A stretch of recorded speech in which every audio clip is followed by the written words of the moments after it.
ABC 10 News 24/7 starts now. Good evening, I'm Kimberly Hunt coming to you on our ABC 10 News streaming platform. Today, the San Diego Police Department announced a crackdown on ghost guns. A ghost gun is a homemade gun that does not have a serial number and isn't registered with the state. In 2018, San Diego police say they seized 53 ghost guns. That number has gone up every year. This year, there's already 233. San Diego police also created a ghost gun team. It's a sergeant and detectives to tackle the issue.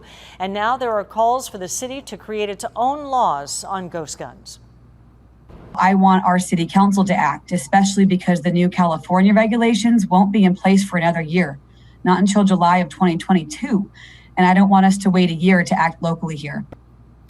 Gun rights advocates say existing laws are restrictive enough, and the fact that ghost gun numbers are on the rise anyway proves that more laws won't solve the problem. A driver is facing potential DUI charges for a deadly crash that killed a 5-year-old girl and critically injured 2 toddlers in Deer Springs.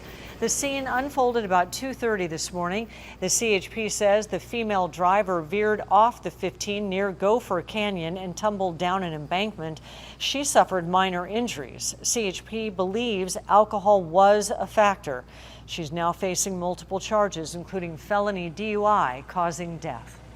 A woman who stole money from elderly residents at 2 local assisted living facilities will be spending 4 years in county jail. 28-year-old Nima Yassin Mohammed pleaded guilty to stealing from 7 victims while working at La Vida del Mar in Solana Beach and Wesley Palms in San Diego. Prosecutors say despite having 2 prior convictions for financial elder abuse and similar crimes, she was able to work with senior citizens by using her sister's ID. Total loss valued at about $18,000. A local mother says that she was diagnosed with a rare neurological disorder after receiving the Johnson & Johnson vaccine.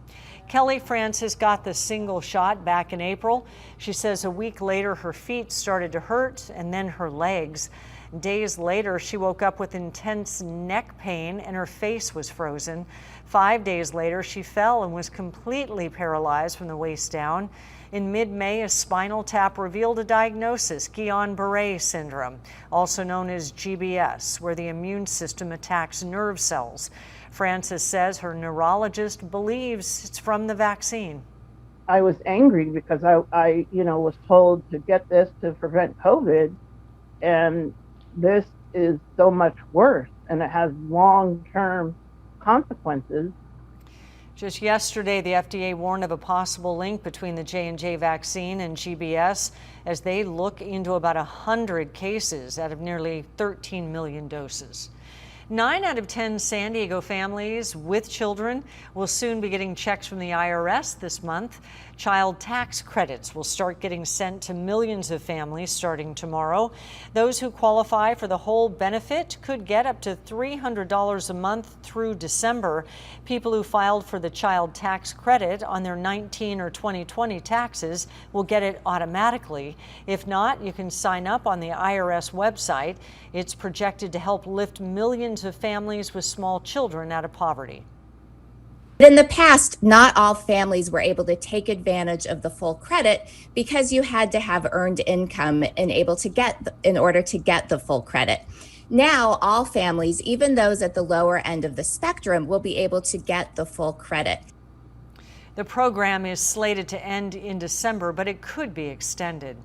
Celebrity chef and television personality Gordon Ramsay is bringing Hell's Kitchen to Harrah's Resort in Valley Center. The restaurant is set to open next spring. It will be the first Hell's Kitchen in Southern California and feature dishes from the show such as lobster risotto, beef Wellington, and sticky toffee pudding.